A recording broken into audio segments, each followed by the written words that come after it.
Saudara, di tengah arus globalisasi dan krisis fiskal, Riau tidak berhenti melangkah. Di tanah yang kaya akan budaya ini, pemerintah Provinsi Riau tetap berpegang pada tuah Melayu sebagai cahaya. 100 hari pertama pemerintahan baru telah dilewati di tengah defisit anggaran yang menekan. Berbagai langkah cepat ditempuh dari perbaikan infrastruktur jalan, peningkatan akses pendidikan melalui BOSDA, hingga memperkuat layanan kesehatan di daerah terpencil. Lantas, bagaimana pemerintah memastikan transparansi di tengah risiko tunda bayar dan sejauh mana dampak nyata yang telah dirasakan oleh masyarakat termasuk masyarakat di daerah tertinggal? Kita akan bahas selama 30 menit ke depan bersama saya, Wanda Dwi Utari, di Zona Inspirasi.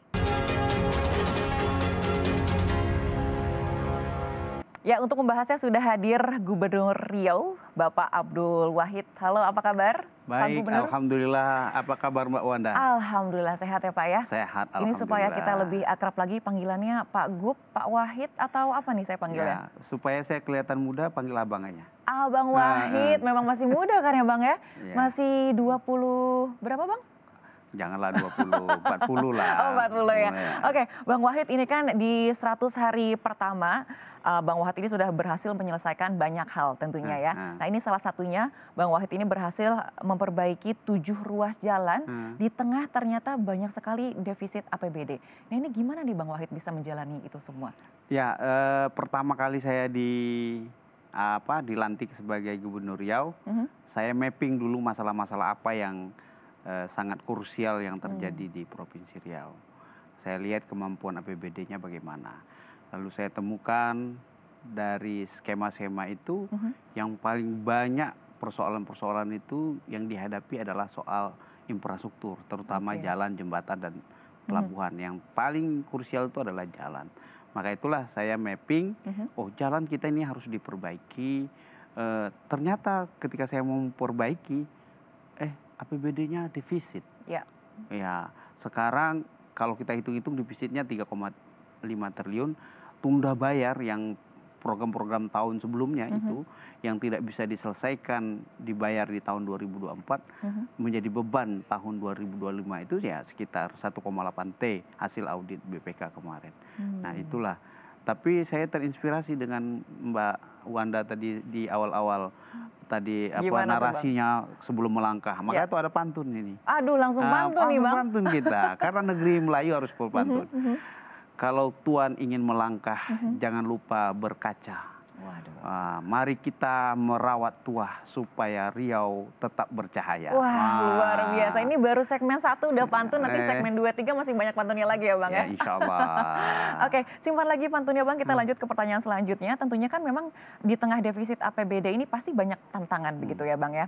Nah ini gimana Bang Wahid bisa melepaskan semua tantangan itu? Kan pasti ada tantangan untuk melobi pusat, terus juga ada masalah birokrasi, bahkan ada penolakan alokasi pastinya. Ini bagaimana Bang Wahid bisa melewati itu semua? Ya, begitu saya masuk di pemerintah Provinsi Riau, saya lihat OPD-OPD banyak belum dilantik, artinya masih PJ-PJ segala macam itu, kepala dinasnya masih PLT. Tentu ini kendala sendiri di birokrasi. Di anggaran tadi terkendala. Lalu saya mapping ini maka itu uang APBD tidak cukup ini untuk membiayai kebutuhan kita. Maka saya mengajak teman-teman kabupaten kota ini, wali kota, bupati, curhat juga ke saya, ini gimana cara kita menangani masalah-masalah ini. Nah, saya ajak mereka ke Jakarta.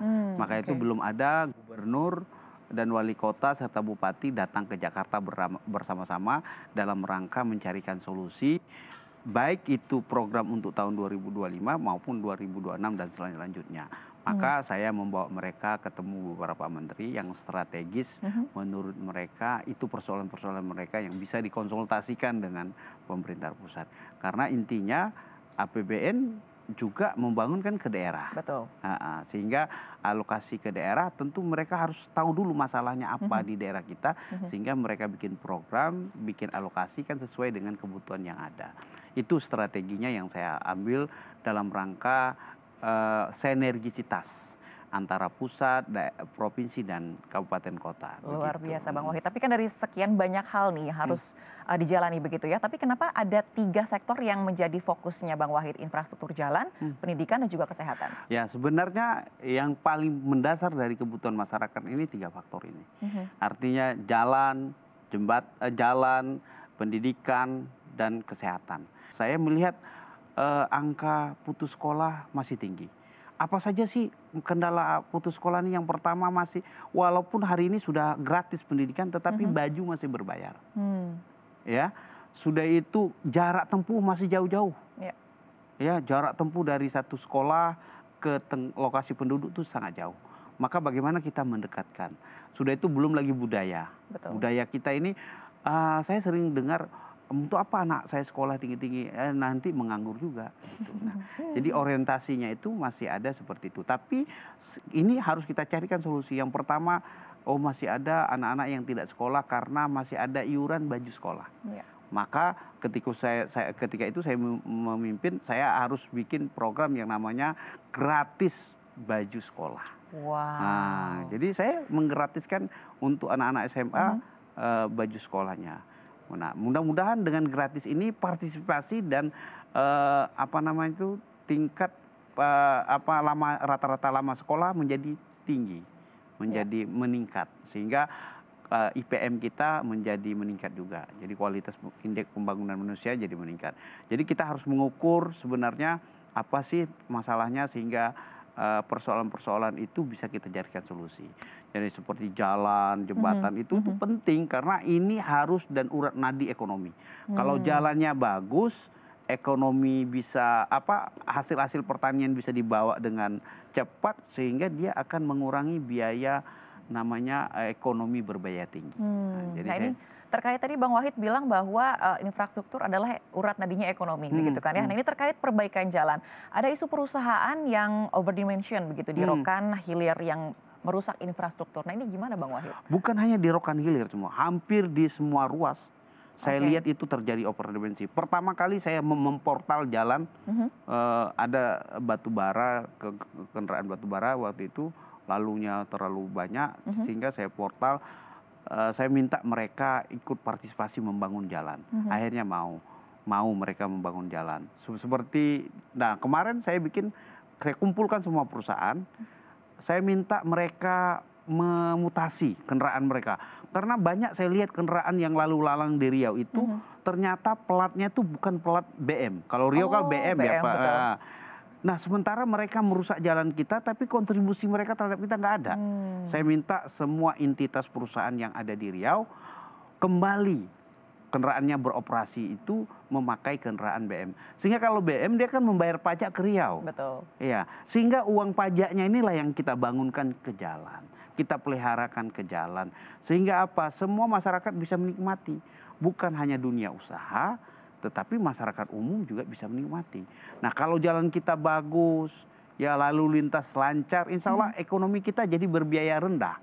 Jadi tidak tinggi lagi, ya begitu. Nah kemarin saya koordinasi, saya panggil semua perusahaan dengan tingkat proper, saya berikan mereka proper penilaian lingkungan. Ya, tapi kalau mereka nanti tidak mengindahkan dalam 2 bulan, 3 bulan ke depan, saya pasti akan ambil tindakan, saya akan melakukan portal jalan-jalan yang ada di Provinsi Riau jika tidak taat aturan. Nah, gitu. Luar biasa, ini masih banyak hal menarik yang akan kita bahas Bang Wahid, tapi sebelumnya kita jeda sejenak. Zona Inspirasi akan segera kembali sesaat lagi.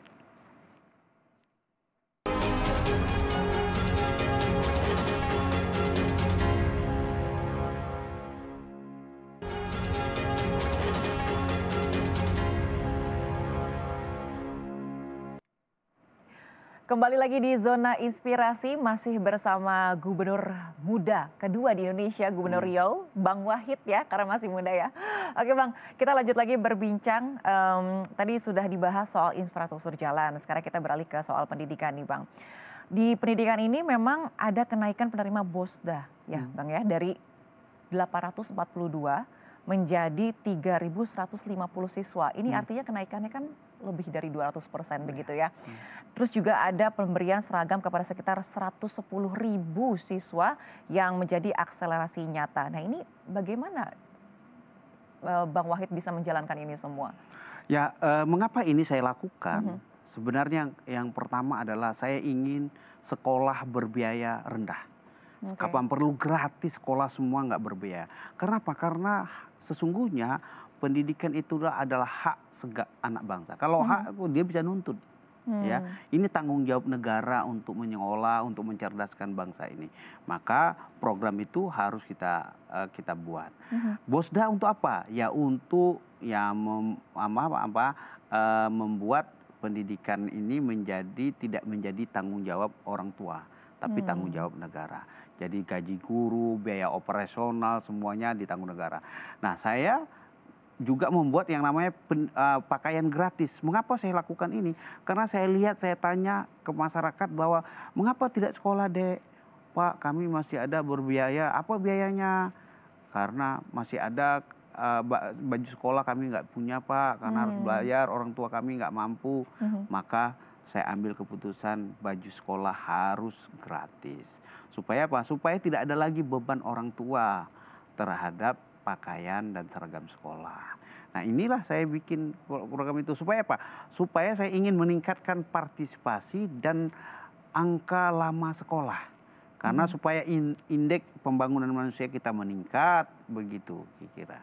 Oke, dari pendidikan kita beralih ke daerah 3T nih Pak. Ada yang tertinggal, terluar, dan juga terdepan di Indonesia. Nah, di Riau ini kan ada salah satu kepulauan Meranti, begitu. Nah, bagaimana ini Bang Wahid bisa memastikan bahwa alokasi dan program-program yang dijalankan oleh Bang Wahid itu benar-benar menjangkau wilayah-wilayah terpencil tersebut? Ya, Kepulauan Meranti memang dalam data kita bahwa paling miskin bahkan miskin ekstrim itu 23% di Meranti itu. Nah, mengapa ini terjadi? Karena di sana tidak terlalu banyak aktivitas ekonomi, terutama industri. Ya. Industri tidak terlalu tumbuh. Nah, alhamdulillah kemarin kita sudah sounding semua. Alhamdulillah Pak Prabowo dan Macron sudah taken MOU tuh.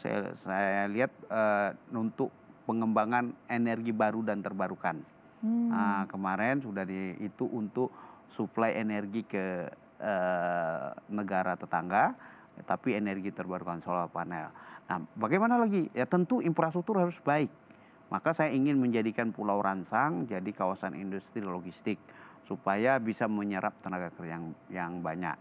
Yang seterusnya lintas pesisir itu karena kemiskinan masih banyak terdapat di Riau itu di pesisir pantai, sungai dan rawa-rawa. Maka itu saya ingin membuat jalan yang terkonek mulai dari Panipahan, Rokan Hilir sampai Indragiri Hilir, Pulau Burung. Itu memang lintas pesisir. Jadi sehingga ini terkonek. Di sini nanti ada namanya kawasan industri Bukit Batu, ada kawasan industri Tanjung Buton, ada kawasan industri Dumai, ada kawasan industri Putong, ada kawasan industri Pulau Burung. Nah, ini kalau ini bisa dikembangkan secara paralel, saya rasa ini bisa menggenjot ekonomi terutama di daerah pesisir, di mana sumber daya alam kita banyak, industri baru setengah jadi, kita ingin ada hilirisasi end product lah kira-kira begitu. Wow, luar biasa. Nah, Bang Wahid, kalau dari sektor kesehatan, ini bagaimana jejaring RSUD Arifin Ahmad itu bisa memperluas akses dan juga kualitas layanan, khususnya di daerah-daerah yang terpencil tadi? Iya, Arif, saya pertama kali dilantik tuh saya langsung ke RSUD Arifin Ahmad. Saya cek semua fasilitas, bagaimana tata kelola manajemen, bagaimana pelayanan, sehingga karena Rumah Sakit Arifin Ahmad ini kan rujukan dari semua rumah sakit yang ada di kabupaten kota, sehingga saya pingin ini perbaikan alat-alatnya, ketersediaan alat, obat segala macamnya saya pantau semua, sehingga saya ingin pelayanan kesehatan. Bahkan saya punya cita-cita saya menjadikan Riau ini sebagai wisata kesehatan. Jadi alhamdulillah kemarin Pak Menteri Kesehatan sudah groundbreaking membangun rumah sakit pusat ya dengan 4 tower, yaitu ada kanker, ada otak, ada paru-paru, ada jantung. Nah, sehingga dengan fasilitas yang bagus. Mudah-mudahan ke depan ya Riau bukan hanya penghasil sumber daya alam, tetapi juga bisa dimanfaatkan sebagai wisata kesehatan. Wow, harapannya menjadi wisata kesehatan di Nah, Riau ya. Oke, luar biasa. Nah, tentunya kan masih banyak sekali tantangan ke depannya ya, Bang Wahid. Salah satunya adalah kondisi defisit dan juga risiko penundaan ya. pembayaran. Nah, ini lalu bagaimana Bang Wahid bisa memastikan adanya transparansi dan juga adanya evaluasi anggaran kayak di OPD dan juga Bapeda dan juga di BPKAD? Ya, maka saya setiap apa yang apa yang terjadi saya suruh akses ke publik. Maka itu saya ketika saya masuk jadi gubernur, saya bilang bahwa kondisi keuangan kita sekian, APBD kita hanya 8,5 T, ya sementara defisit kita 3,5 triliun, termasuk utang bayar, gaji pegawai ada lebih kurang 3,9 T, ya artinya separuh lebih gaji kita menyerap gaji kita itu untuk belanja pegawai. Betul. Sehingga belanja 3,5 T, average untuk belanja kebutuhan kita itu cuma 400-500 miliar saja. Nah, sangat kecil untuk tahun ini. Nah, tapi saya ingin menyelesaikan ini semua, ya saya buka ke publik supaya masyarakat juga tahu bahwa inilah kondisi kita selama ini. Yang dibilang Riau kaya itu dulu. Nah, sekarang memang sudah berkurang karena terjadi decline lifting minyak kita, ya sudah itu belum termanfaat hilirisasi sawit, ya memang potensi kita itu sudah itu hutan. Nah, kalau kayu ya yang pulp and paper lah, ya yang potensi kita. Nah, kalau ini sudah tertata dengan baik, insya Allah kita punya kemampuan sumber daya finansial yang bagus. Insya Allah saya rasa Riau ke depan lebih maju lah, optimis. Amin, amin Bang Wahid. Tentunya segala halangan itu justru menjadi semangatnya Bang Wahid untuk menjadi Riau menjadi lebih baik ya. Bahkan semoga bisa menjadi tercapai cita-citanya Riau menjadi tempat wisata kesehatan begitu ya. Ya, saya memang suka tantangan. Ya, ini bagi saya begitu saya masuk sebagai Gubernur Riau banyak tantangan-tantangan seperti ini mendorong adrenalin saya untuk bekerja lebih kuat. Betul, apalagi backgroundnya pengusaha ya. Pengusaha itu kayaknya suka banget tantangan, apalagi sekarang menjadi pemimpin Riau, jadi semakin lebih suka tantangan. Kalau pengusaha tak suka tantangan, ya usahanya tak berkembang. Luar biasa. Baik, kita akan lanjut lagi obrolan yang menarik ini. Sesaat lagi Zona Inspirasi akan segera kembali.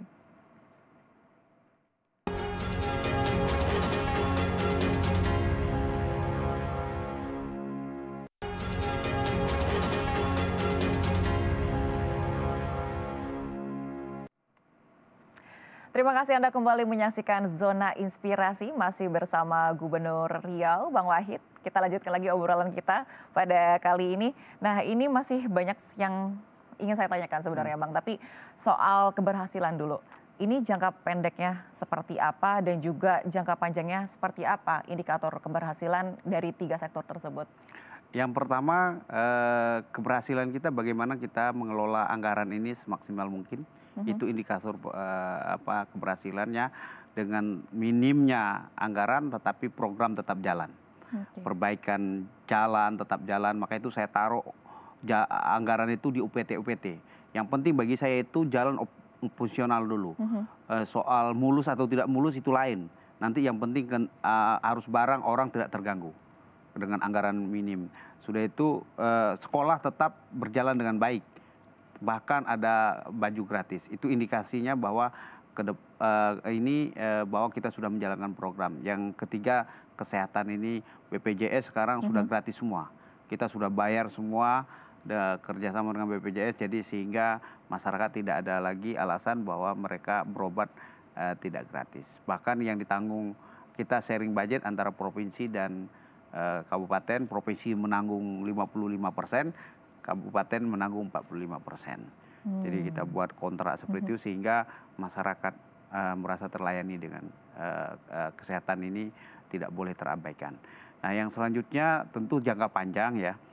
Jangka panjangnya kita memang ingin APBD kita sehat, ruang fiskal kita jadi terbuka.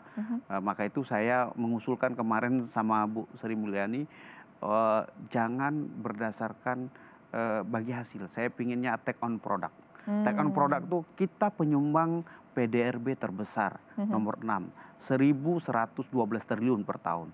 Coba bayangkan kalau 10% saja kita sudah berapa? Sudah 100 triliun. Kalau 10%, jangan 10%, 50%, 5% saja kita sudah dapat 50 triliun. Nah, artinya ke depan negara harus berkeadilan. Berkeadilan artinya berapa sumbangan kita terhadap negara harus kembali ke negara.